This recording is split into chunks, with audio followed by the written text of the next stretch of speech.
আৰু বহুত দিন বিৰতিৰ পিছত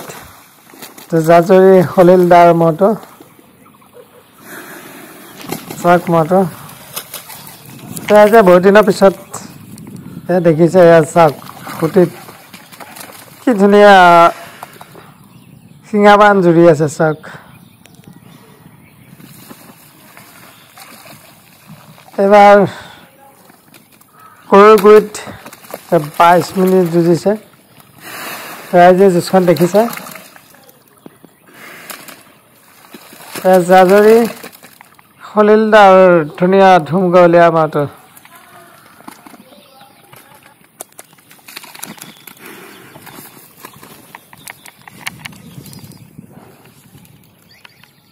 মৰমৰ ৰাইজ আৰু জাজৰি হলিলদাৰ মাতো সুন্দৰ শিঙাবান দেখি আপোনালোকৰ কেনেকুৱা লাগিল লাইক কমেণ্ট আৰু চেনেলটো যদি নতুন চেনেলটো ছাবস্ক্ৰাইব কৰি ল'ব